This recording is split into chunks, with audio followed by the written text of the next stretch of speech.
समय यात्रा करने वाली खिलौना ट्रेन आरव एक जिज्ञासु 8 साल का लड़का अपने दादाजी के अटारी में खोजबीन करना पसंद करता था।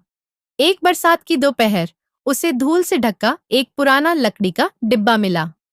जब उसने उसे खोला तो अंदर एक छोटी सुनहरी पहियों वाली ट्रेन रखी थी।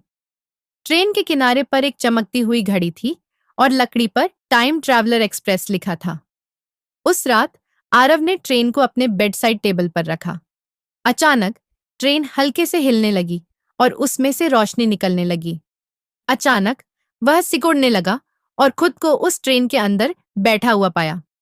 ट्रेन एक चमकदार सुरंग से गुजरने लगी और अगले ही पल वह एक विशाल जंगल में था। यह कोई आम जंगल नहीं था। चारों ओर विशाल डायनासोर घूम रहे थे। एक छोटा सा ट्राइसेराटॉप्स उसके पास आकर सूंघने लगा। आरव हैरान था और धीरे से उसे छूने ही वाला था कि एक भयानक दहाड़ गूंजी। उसने पीछे मुड़कर देखा तो एक बड़ा टी-रेक्स उसकी ओर दौड़ रहा था। डर के मारे उसने तुरंत ट्रेन के लीवर को खींचा और ट्रेन तेजी से आगे बढ़ गई। इस बार ट्रेन प्राचीन भारत के एक राजमहल में जाकर रुकी।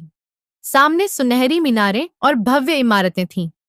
वहीं उसे वीर नाम का एक राजकुमार मिला, जिसने उसे महल का भ्रमण कराया और युद्ध कला के बारे में बताया। उसने तलवारबाजी और धनुष बाण का अभ्यास देखा और एक विशाल राजसी दरबार भी देखा। आरव को यह देखना बहुत रोमांचक लगा, लेकिन ट्रेन फिर से हिलने लगी और एक बार फिर वह समय में आगे बढ़ गया। अब वह भविष्य में पहुंच चुका था। उसने उड़ती हुई कारें देखी, ऊंची इमारतें जो बादलों के बीच बनी थीं, और रोबोट जो लोगों की मदद कर रहे थे।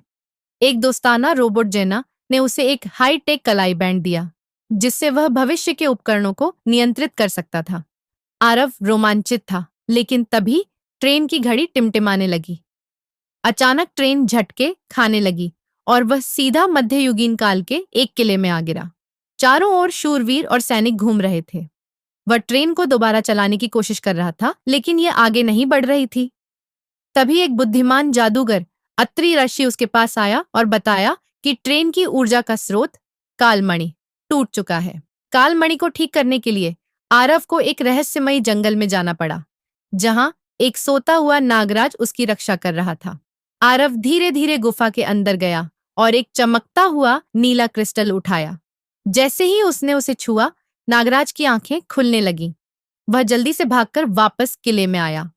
अत्रि ऋषि ने क्रिस्टल को ट्रेन की घड़ी में रखा और ट्रेन दोबारा चालू हो गई। आरव जल्दी से उसमें बैठ गया और लीवर को खींचा। सुरंग फिर से खुल गई और अगले ही पल वह अपने कमरे में वापस था। सूरज की पहली किरण खिड़की से अंदर आ रही थी।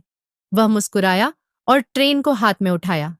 यह अभी भी हल्की सी चमक रही थी। आरव जानता था कि यह उसकी आखिरी यात्रा नहीं थी। अगली बार यह ट्रेन उसे कहां ले जाएगी, यह सोचकर ही वह उत्साहित हो गया।